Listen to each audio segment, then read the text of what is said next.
They come in, they clean up for me, they ask me questions like, am I eating, am I taking care of myself? They do an excellent job when they come, excellent job.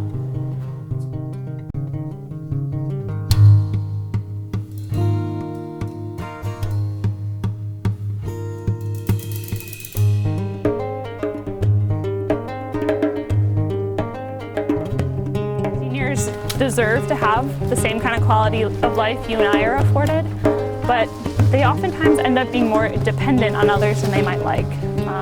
So it's important to kind of meet them in those needs and to find out exactly what it is they want. And a lot of times it's pretty basic. Something like having a nice looking yard really relieves a lot of stress for our clients. As soon as you leave, the way that they live their lives is going to improve a little bit each time we come.